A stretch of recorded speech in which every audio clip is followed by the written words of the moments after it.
my name is Michael Saricki, and this is the beginning of what I hope to be a lengthy series of lectures about the history of video games. Um, the point of these lectures is that it's meant to discuss the history of games very in depth, certainly sort of more in depth than usual, sort of on the level of a college level course. Um, the idea with it also is that it's meant to be live on Twitch, so that this way you guys can sort of interact with me. I definitely encourage you guys to sort of leave comments, chat, ask questions and stuff like that. I'll try to get to as many of them as I can. Bear in mind that there is a bit of a delay between when I actually talk and when stuff appears on Twitch, and also I might be in the middle of talking about something when the when a question comes in. So I'll try to get to it as soon as I can. There will definitely be sort of designated stopping points where I'll be able to sort of go through the chat and answer any questions you might have. Um, but with that, let's really just sort of jump right into it. Uh, Hold on. Sorry, that's what I was watching before. Hold on, let me get to the slideshow. So, okay, before we get to the history of video games, I feel it's important to kind of to see where they came from. We kind of a lot of history of video games, sort of classes or books or stuff, will kind of act as if, they'll kind of be as if. In the beginning there was nothing, and then God said, "Let there be video games." Video games did not come the, fully formed from Miyamoto's forehead. I do feel that it is ultimately important to take a look at what came before, to see where it all came from. As William Shakespeare said, past is prologue, and ultimately video games are merely the latest form of gaming which has existed since time immemorial. Beyond that, generally when we think of art, we usually like to think of it as sort of uh, like an act of divine genius or inspiration that came from nothing. But in reality, it's almost like technology um, in the sense that each work sort of builds on each other and they sort of evolve over time. Games like any art form are an iterative process that gradually evolve with different works building on each other. And over time and distance, they gradually change forms, they sort of mutate and speciate. And I'm actually using this language very intentionally. Um, that is to say, usually those terms are used in terms of biological evolution, but games sort of evolve in a similar way, I think you'll find. And we'll kind of go over that, and I hope you find it interesting. So first we need to look into why do we play. What is it about video games that make us want to play? You know, why do we find them fun? The obvious answer is because they're fun. Well, okay, why are they fun? What about these arbitrary actions produces the neurochemical reaction in the brain that we perceive as fun? For that matter, if games, I'm sure at some point your mother or someone has told you that games are a waste of time. Well, if that's the case, then in real and you could be your time could be better spent doing literally anything else, then why would humans evolve to play games in the first place? Nothing in biology makes sense except through the light of evolution. That's a quote by Theodorus. I can't even pronounce that. Dobzhansky. I probably mangled that, which you'll probably find that that's a bit of a theme with this. There are going to be a lot of names that I'm going to end up completely mangling here. But anyway, like, for example, right here I have a six-sided die, the sort used in a lot of different games. And yet, if I just roll it here, yeah, there isn't a whole lot of space here for me to roll it, but if I just roll it here, this isn't fun, even though when it's used in a game it is fun. So the acts of playing themselves the individual acts that you perform while playing aren't necessarily fun. It's when they all come together that they become fun. Well, if we want to look at why games are fun, we need to look no further than the animal kingdom. The concept of play is not unique to humans. Animals play all the time. Chimpanzees have been known to play with simple toys. Many mammals will sort of roughhouse with each other. Fish have been seen leaping over obstacles for no good reason. Even ants have been known to stage mock battles. Uh, and animals can even be taught to play basic games. So, for example, a chimpanzee, I believe that they've actually managed to teach a chimpanzee to play Minecraft, although it's questionable how much he really, how much that chimpanzee actually comprehends about the game. And likewise, you you have say dogs can be taught to play simple games like fetch. Fetch, it's simple, but it is a game. The it has objectives, it has rules. The goal of the game is to get the stick and bring it back. The failure state is if you fail to do that, and the rule is that you usually have to wait until after the owner releases the stick before you go after it. So why do they play? Well, it's usually for the sake of learning. They develop fine motor skills, practice important skills such as combat and hunting, vent aggression, as well as establish social bonds and hierarchies. Now, I actually have two dogs and a cat, and if you've seen any two dogs playing, you'll notice that it looks an awful lot like hunting. Like they'll sort of go for each other's jugular. It's as if they're trying to rip each other's throats out, but it's done in a playful way. This is intended to teach them how to fight. I also have a cat, and that cat will often play by sort of sneaking up on and pouncing on its playmates. This is obviously it's sort of learning how to hunt. And of course, this is also true with early humans. Games are likely as old as humanity itself. They helped us develop fine motor skills, as well as develop building skills, critical thinking and problem solving skills, navigation skills, hand eye coordination, all of which are helpful, aided early humans in survival. Um, Now, if you've ever seen, say, a sculpture or, say, someone playing a musical instrument, you'll know that humans are capable of incredible feats of manual dexterity. But of course, how do you develop that? Well, through practice and repetition. How do you encourage someone to practice an action repeatedly? Well, you make it fun. You turn it into a game. A good example of that actually is I recently got a niece, and one thing about her is that when she was first born, she kind of just randomly flailed her arms around, and it's clear that she had really no control over her actions. And it's been fascinating over the last 7 or so months, watching her sort of gradually develop fine motor skills and sort of be able to do things like pass things from one hand to another, things that we take for granted. Um, but you need to develop those skills, and in fact, even as adults, we still develop them over time. Another thing that's important to note is that the brain is a muscle as well, in the sense that you need to practice using it in order to really get good at it. You need to, there's a reason why when you were a little kid you kind of probably thought in very simplistic ways, and now you're able to think in a more complex manner. Beyond that, just a variety of other things. Building skills, humans are builders. We are tool users and builders, and you've probably seen little kids and babies will sort of naturally try to build things. They will sort of stack blocks on top of each other, among other things. And overall, and that helped our ancestors in the past. In fact, even in some societies, even today, it still helps us.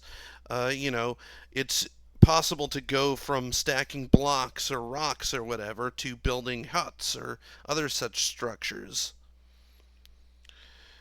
The human brain has evolved to crave certain types of actions that might aid in survival. Now, granted, the human brain can't necessarily differentiate between play that actually benefits survival and play that doesn't. So, as far as the brain is concerned, learning how to throw a spear and learning how to beat Dark Souls are basically the same thing. It's more the type of act that your brain enjoys rather than the specifics of it. There is also the psychology of competition. Like many animals, humans have developed a competitive instinct. This urge to excel compared to others or even our past selves evolved to aid in survival. This allows us to stand out amongst our peers, secure more resources, and push ourselves to even greater accomplishments. Doing so can also allow individuals to exert social dominance and influence over a group.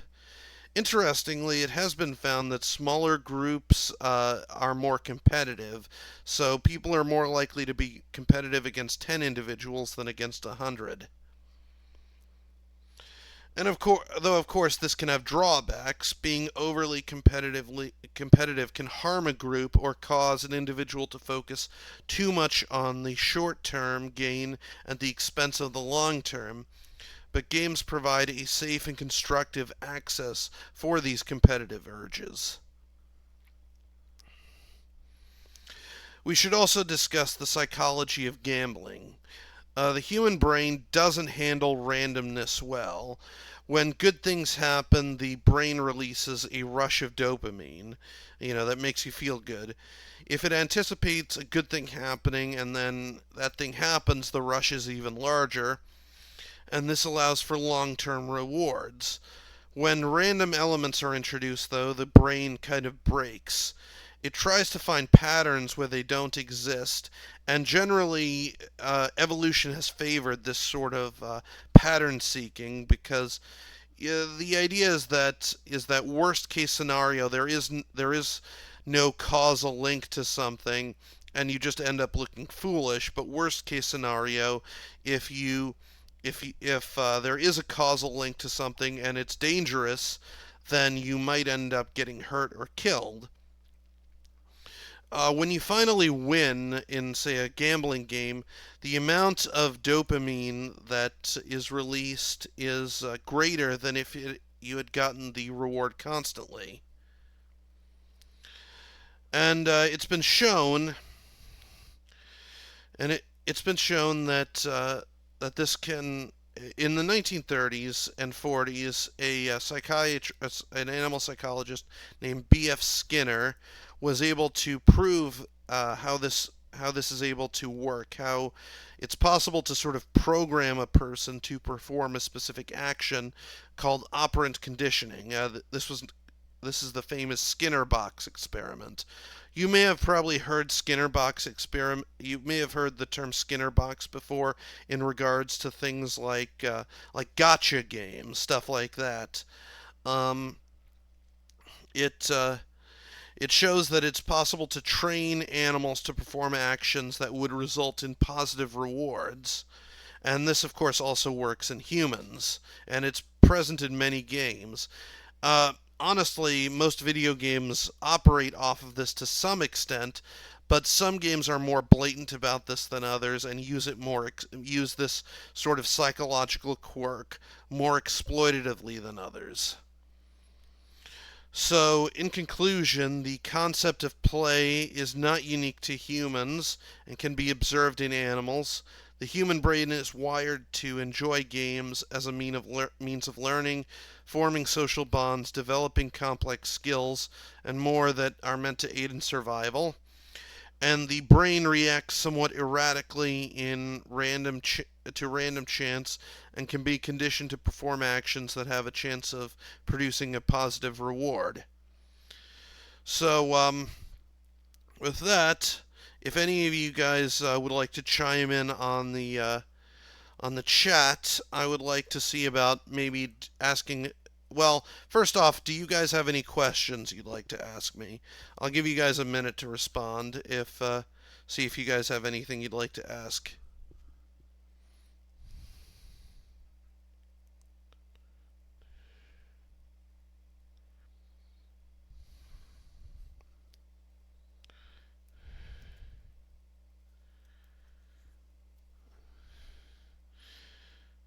Okay, it looks like the video is still a bit behind.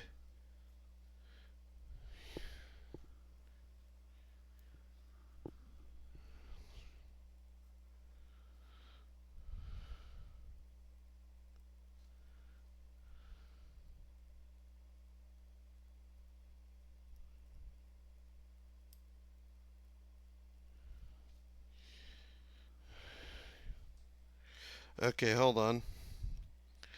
Okay, is there a point in time to where this experiment is more relevant in games like when it started? Um, well, I'm not entirely sure what you mean by that, but basically the Skinner box experiment. Well, pretty much immediately, B.F. Skinner understood that the that aspects of what he was doing applied to gambling. And in fact, I believe that he wrote quite a bit about how these experiments applied in terms of gambling and sort of the psychological tricks that made people keep gambling even after it had ceased to be fun. And of course, it still applies today. And again, it's very often brought up in regards to things like gotcha games, loot boxes, stuff like that in modern games. Let's see, anything else?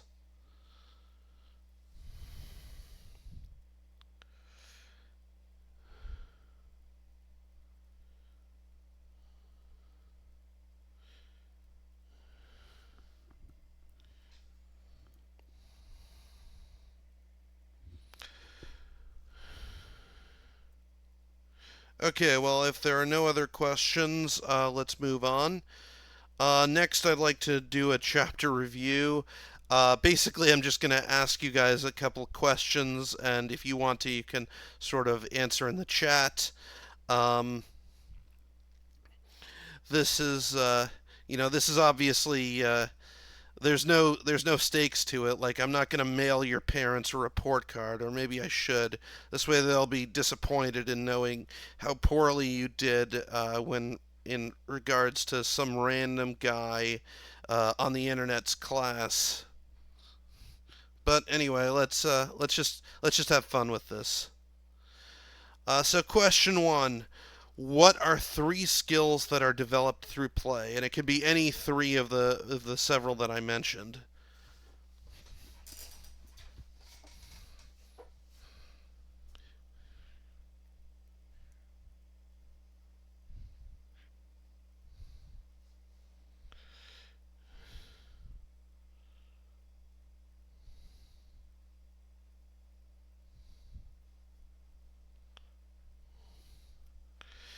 Still waiting for the video on the stream to catch up.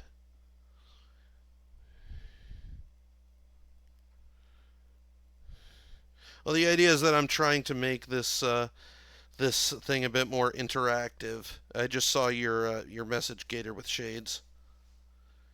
I kind of want a sort of back and forth with the audience. I figured it would be more fun this way.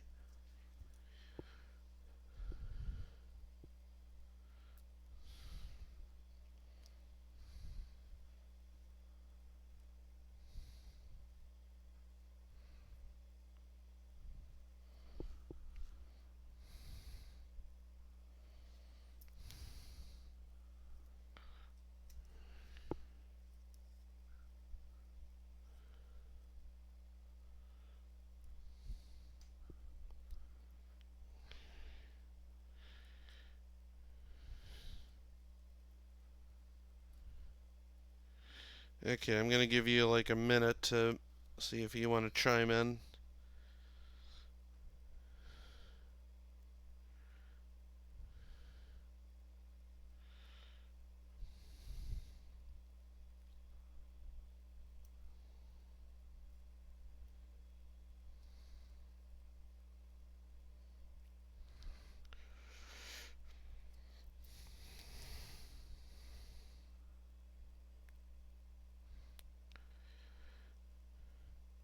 Okay, I'll give you a bit longer, but okay. Okay, it looks like you don't want to answer. Okay, that's fine. So the answer is I would have accepted any combination of these hand-eye coordination, building skills, critical thinking skills, uh, fine motor skills, and navigation skills. Okay, yeah, I just saw the message saying I don't remember. Sorry, Mike. It's okay. It's okay. This is just for fun. Um, okay. The ability to train animals to perform certain actions that might result in a positive reward is known as what? That's the next question.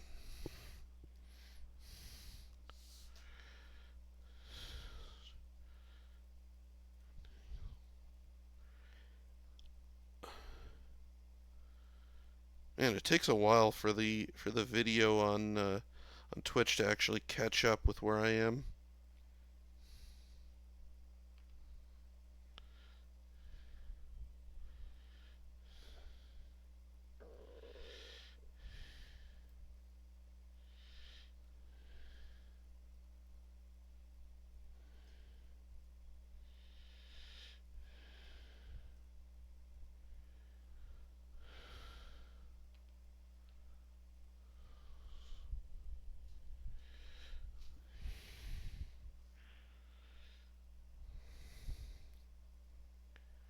Come on.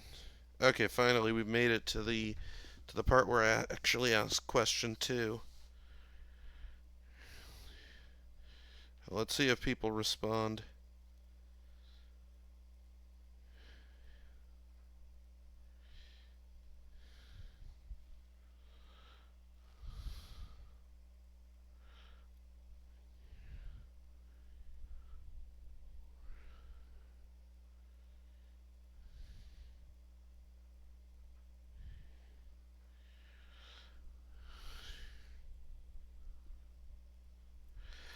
Close. Skinner training, no, not quite. It's Skinner is the guy who made it, and it was called the Skinner box, but the official term is operant conditioning. Good guess, though. Okay, last question. Yeah, operant conditioning. Last question. People tend to become less competitive when as what happens?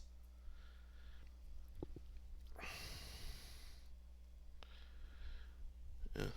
To be honest, I don't like this is kind of just for fun and for the sake of making sure that you guys are and to sort of remind you of some points I made during the earlier part. Uh, I don't actually expect you guys to remember a lot of the fine details, not unless you really want to delve deeper into some of these topics I'm bringing up. More so want you guys to remember sort of the broader ideas that I'm bringing up.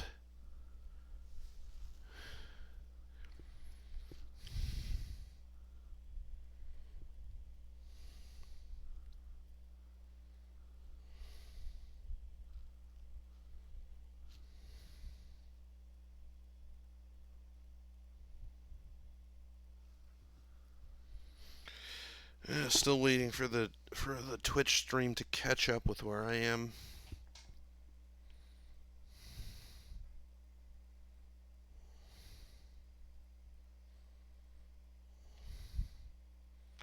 Okay, so yeah, okay, you're stumped. Okay, again, that's fine. Again, I want you to more so remember the broader ideas, more so than the specific names or what have you.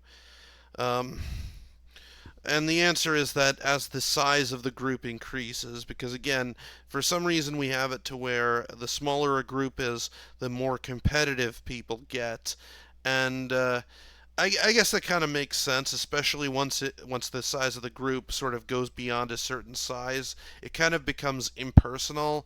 Like if you're competing against like say the entire country, it's like that's such an abstract idea. You don't really think about it really. But okay, let's move on. So now we're going to be discussing board games of the ancient world, up to sort of roughly the early modern world. Um, we're going to be covering roughly 8,000 years of history within this section, so buckle up. As previously stated, gaming in some form or another is likely as old as humanity itself. However, due to the fragmentary fragility of human remains from pre agrarian times, the oldest game that can be clearly identified as such comes from about 8,000 years ago. This is one of the earliest such examples. What you see here in this picture is a site in Kenya that's dated to between about 5,000 years ago and 10,000 years ago. It's believed to be an ancestor to the modern game of Mancala. Other such sites have been found in modern day Jordan.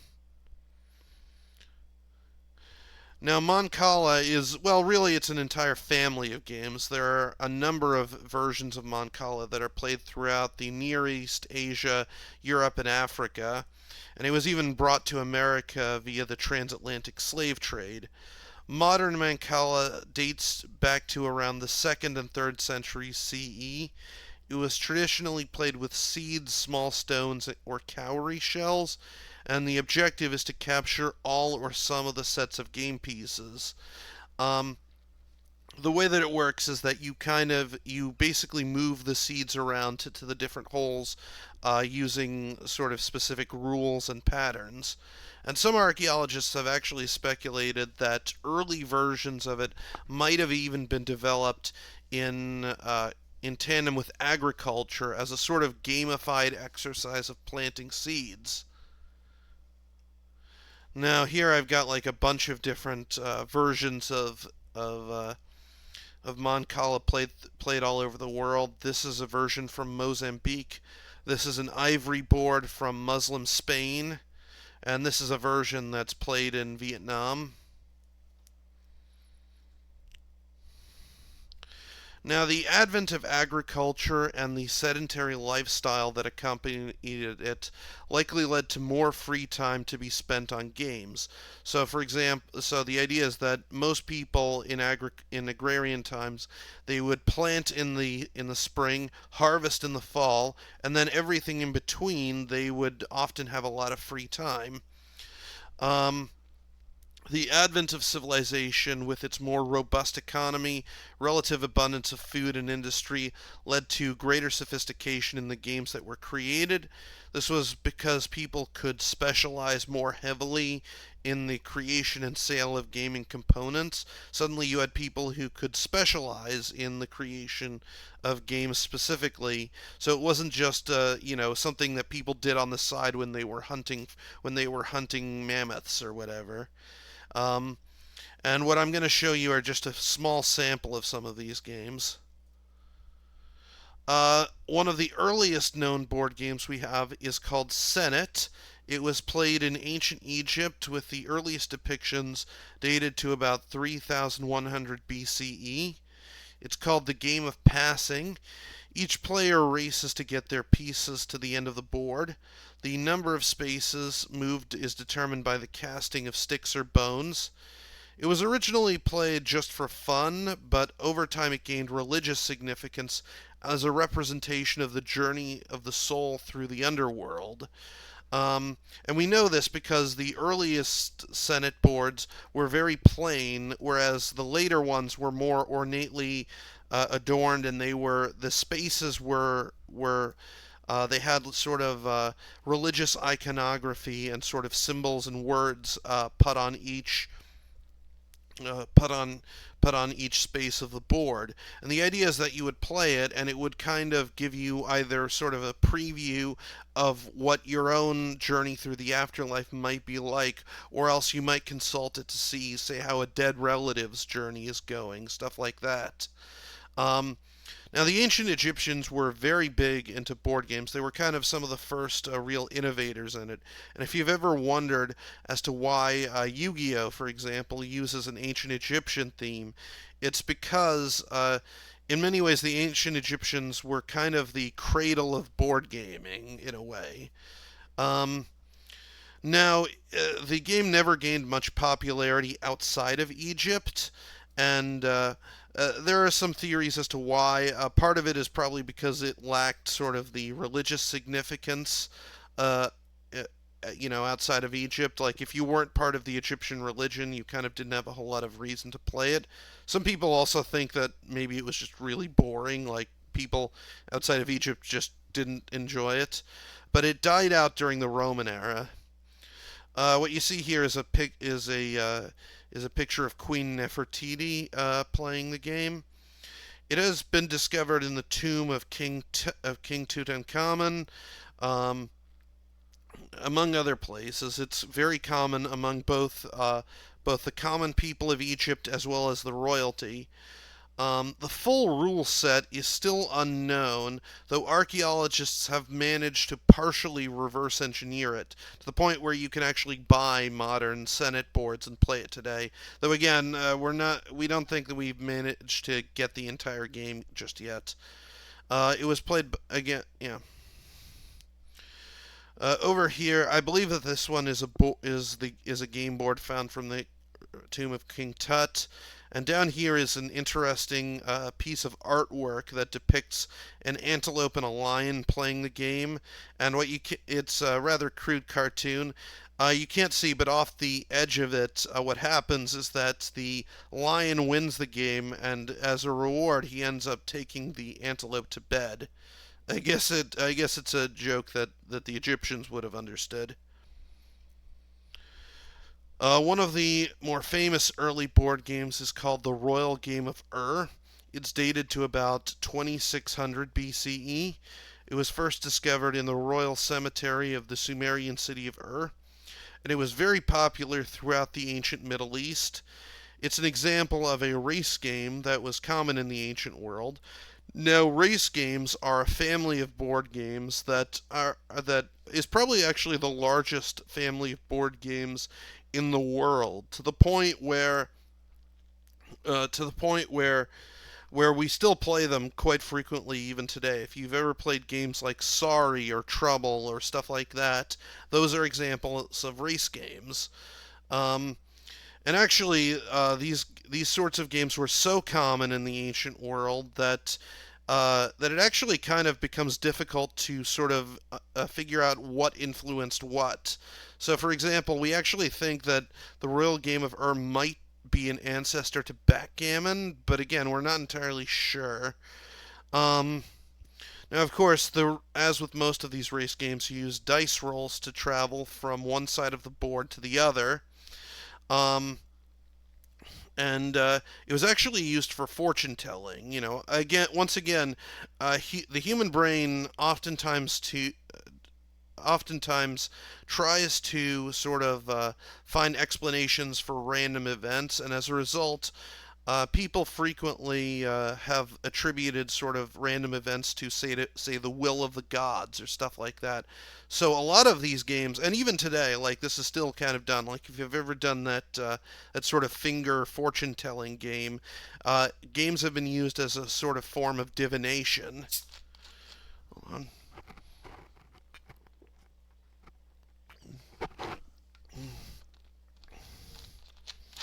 Now, the royal game of Ur largely died out around 0 AD. Again, one possible explanation as to why it disappeared is maybe because of the existence of backgammon replacing it, but again, we're not entirely sure.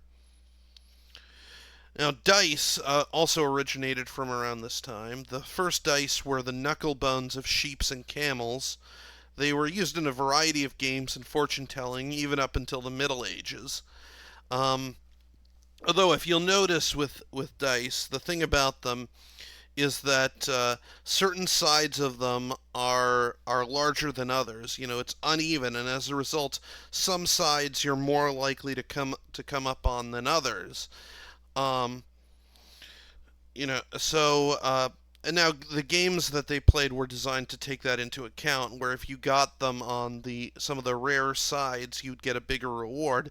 But after a while, they eventually started carving dice out of various materials such as wood, bone, stone, and the hooves of various animals. And in fact, dice are still referred to oftentimes as bones even today. Now, I have here a bunch of various dice. So, like for example, there's Roman dice from Lancashire, England. This is a 20-sided die from Ptolemaic Egypt. I always assumed that D20s like this were originally created for D&D, but no, apparently these things go way back. There's also here we have a 14-sided die from the Warring States period of ancient China. And this painting shows two people playing dice in a pub in Pompeii circa the 1st century AD.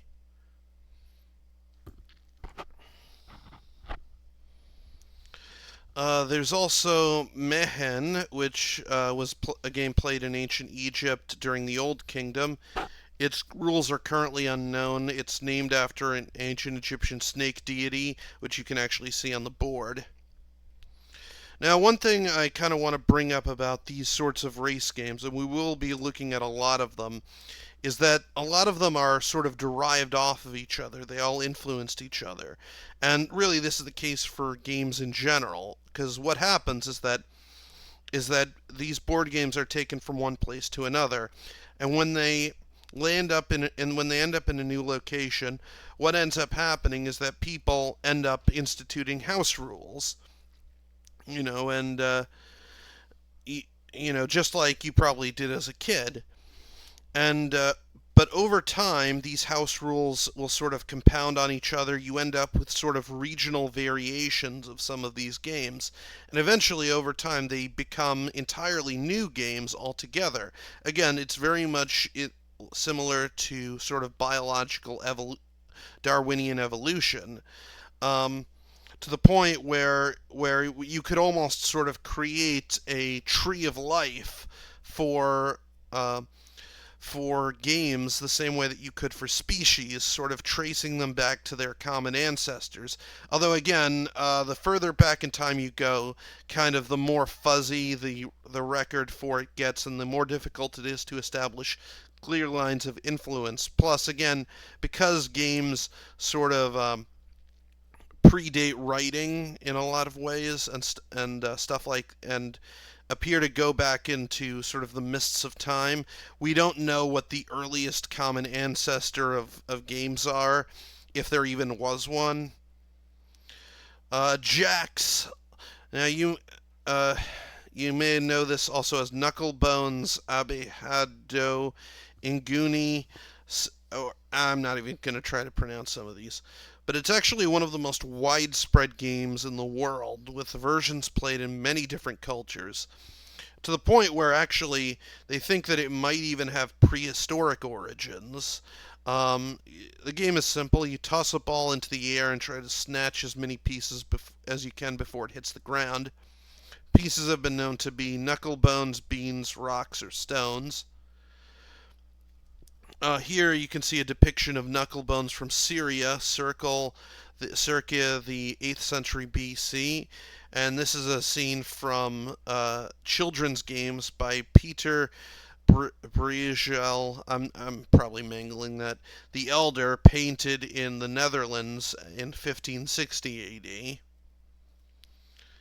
This is an example of a game that was spread very far, and again, the further it's spread, probably the more likely its ancient origins are. The further back in time it likely came from. There's also Nine Men's Morris. It originated in Egypt around 1400 BC, spread throughout Europe via the Roman Empire, and it was very popular in the medieval period. It was still played up until about the 1600s, and it was even mentioned in Shakespeare's A Midsummer Night's Dreams. It has 3, 6, and 12 piece variants. A piece moves across a board, forming rows of 3 to capture an opponent's piece. We see here that there's a game board on a piece of clay pottery from Mycenae, Greece. And then this one is from Novgorod in modern day Russia, which dates back to about the 12th century. Go originated in China, with its earliest mention dates back to the 5th century. It is very popular throughout Eastern Asia. It is a territory control game wherein players attempt to encircle an opponent's piece to capture them. And it's actually very deep. In fact, it's known as one of the deepest games in the world in terms of It's very much a game that you can play forever and that you can master and that will take a lifetime to master. And in fact, to the point where it actually it took I think almost a full decade after computers managed to consistently start beating humans in chess before they could consistently beat human players in Go, because there are just so many possible moves and so many options at any one time that I believe it wasn't until the advent of large learning models that it became possible, or at least the more modern versions of them, that it became possible for computers to consistently beat human players at Go. There's also this game called Ludus Latric, and again, I'm probably mangling this. Ludus Latruncularium. It's a strategy game played in ancient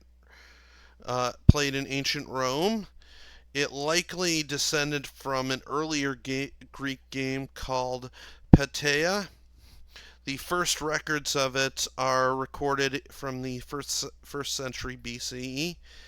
Um, it was even referenced by several famous Roman poets such as Ovid, and it's designed to test a player's battlefield prowess. This is kind of an early example of what we might loosely call sort of a war strategy game. The idea is that each piece represents a group of soldiers, and each piece is eliminated by surrounding it on two sides, and it represented a sort of battlefield military ideal. Like, this is how battles would go, assuming that the battlefield was completely flat, as if there was no terrain advantage or anything that could sort of take away from just the pure strategy. Tabula is a Greco-Roman race game in the same family as the royal game of It goes back to at least the first century CE, possibly older. The goal is to get the pieces from one side of the board to the other. It was played by the Byzantine Emperor Zeno in 480 CE. It remained popular for hundreds of years, even into the medieval period, and it eventually morphed into the modern game of backgammon. Uh, Now, modern backgammon is descended from, obviously, tableau, as we showed, but that itself turned into a variety of table games such as Irish and Narn. Modern day backgammon was first created in the 17th century. Its name means backgame. It was extremely popular throughout Europe and the Middle East, and in fact, it's still commonly played in the Middle East today. It's said that in Iran, every home must have three possessions: a copy of the Koran, the collected works of the great Persian poet Hafez, and a backgammon set. It lost popularity in the West around the 1920s, but it came roaring back into popularity in the 1960s as the game of choice of the rich and famous. Um, it was very much a sort of a popular like, it was very much in vogue for a while. And this can actually is largely due to the actions of an eccentric Russian nobleman who essentially, when he was exiled after the Russian Civil War, as a child, he stayed for a few months in Turkey, and his gardener basically taught him how to play. And since then, he basically spent a good chunk of his life trying to make it popular in the West again. And he succeeded, at least for a while. Um, Next up is Snakes and Ladders. Now, you've probably played this one as a kid, although you may have known of it as Shoots and Ladders. It originated in India. It's another example of a race type game. The exact date of origins is unclear. It could be as early as the 2nd century BCE or as late as the 10th century. It was used as a teaching tool for Jainism and Hindu religion concepts, at least originally. The goal of the game is to reach the end, which represents achieving enlightenment. The player is aided by ladders, which represent different virtues, and hindered by vices, which are represented by the various snakes. Um, the players can move via dice, which represents how people are bound by the whims of fate. The original version had many more snakes than ladders to show that it's easier to slip spiritually than it is to progress. It was brought to Britain in the 1890s. Obviously, by this point, India was a British colony. This version was modified to conform to Victorian values. It utilized an equal number of snakes and ladders. Um, and I believe that originally it was intended to represent the seven heavenly virtues and the seven deadly sins. Although I'm not sure about that. Um, in 1943, Milton Bradley released the game in the U.S. and renamed it Chutes and Ladders. Parcheesi is a race game believed to be, again, part of the same family as the royal game of Ur. It's developed in India in the 4th century CE.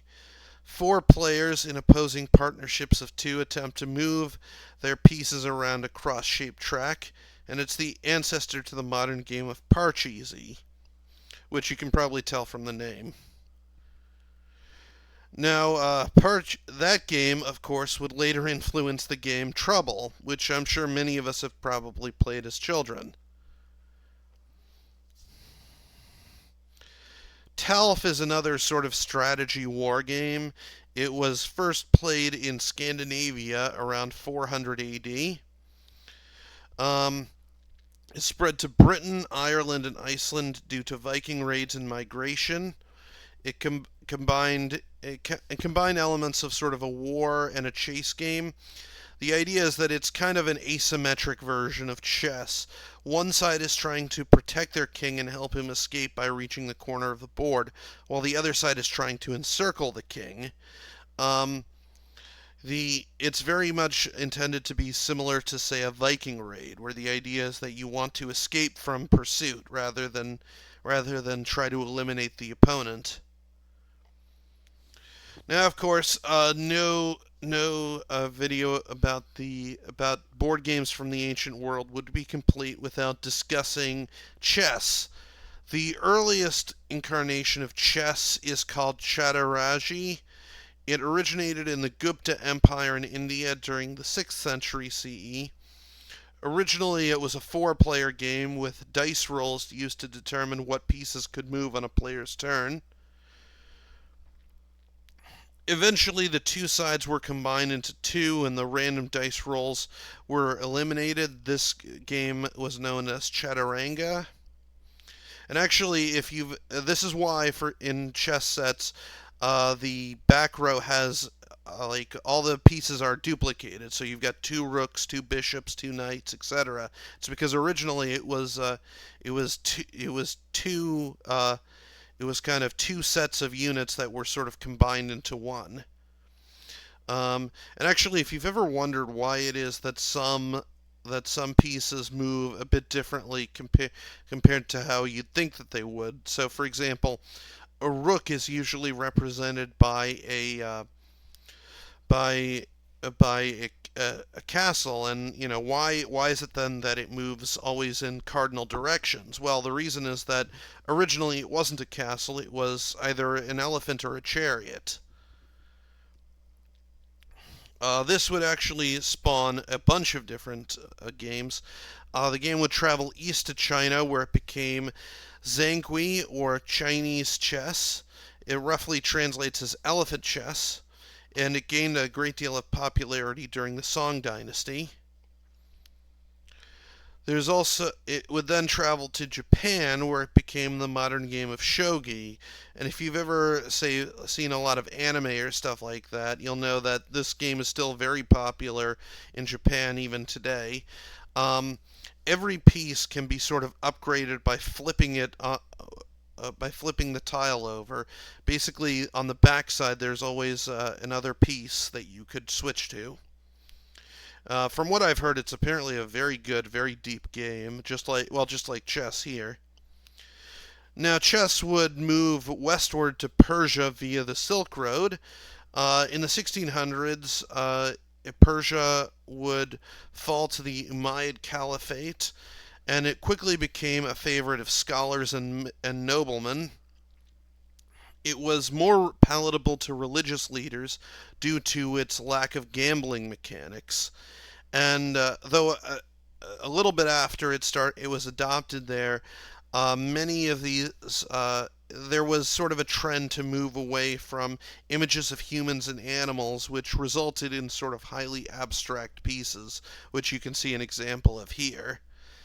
The kings were referred to as shahs, and this resulted in the phrase Shah mat, or the king is defeated, which is actually where we get the modern day term checkmate.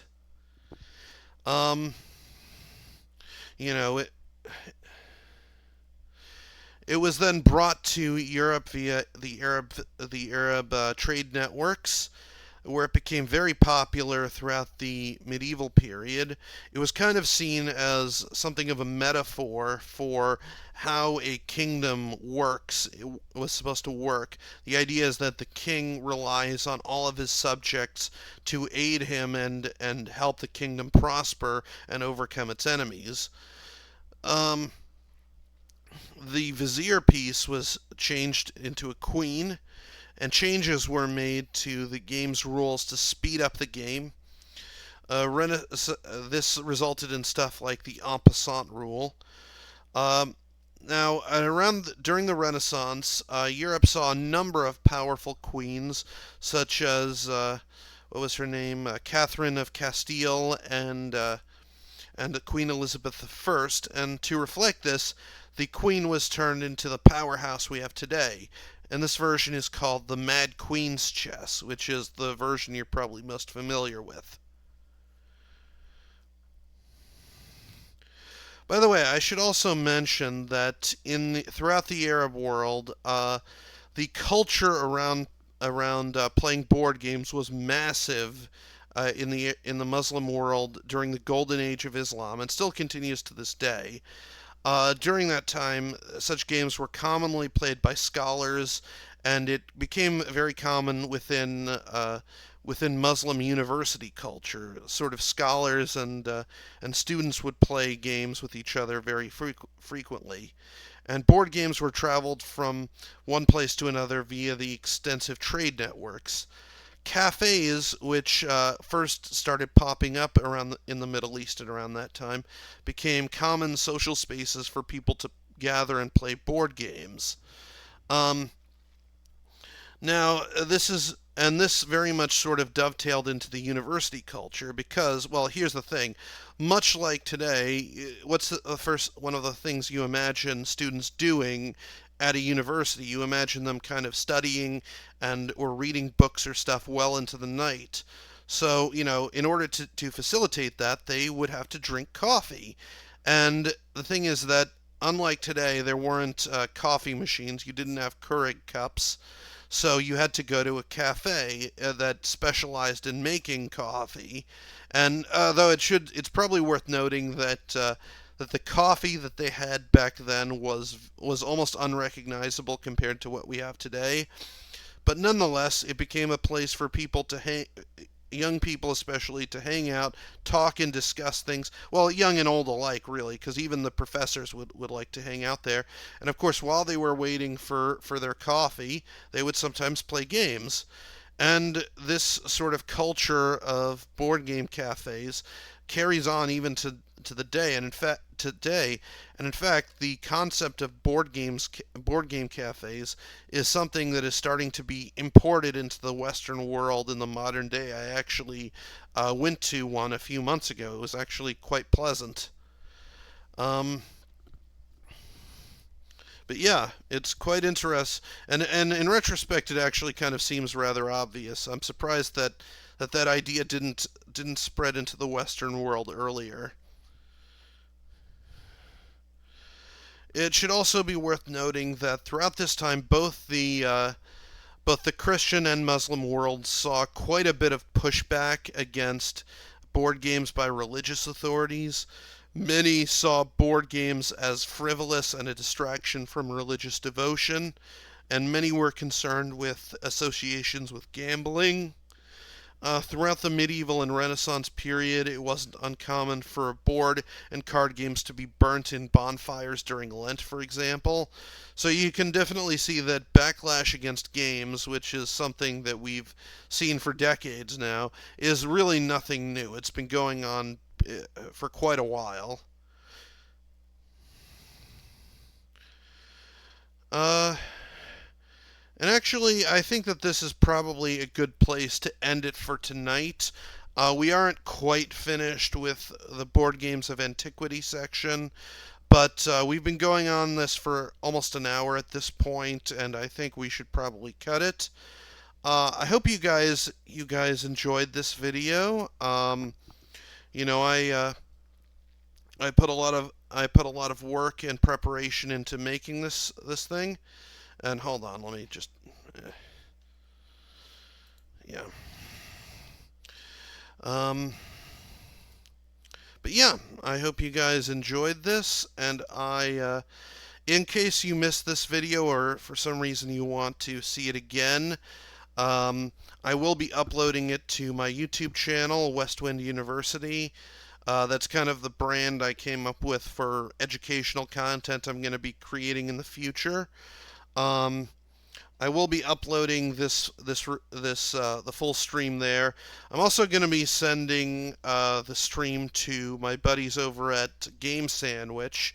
I believe that they intend to sort of edit it and sort of cut it up a bit and post some videos there about it. So I hope you guys check that out too. Um, I will be I'll be doing these for the foreseeable future every Wednesday at 8 o'clock. Um, let's see. Uh, these episodes are intended to be about probably around 45 minutes to an hour, although it depends on how far I can get, what happens, various circumstances. Um, Also, if you guys have any other questions about what's going on now, feel free to ask. Like this is kind of last time to ask me before I sign out for the night. If you have any other questions.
Okay.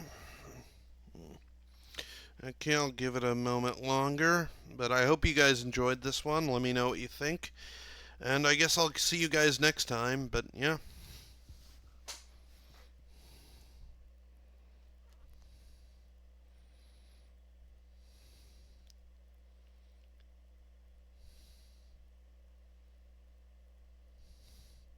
Okay. Doesn't look like anyone has really any questions. Okay. I'll see you guys next time. Bye.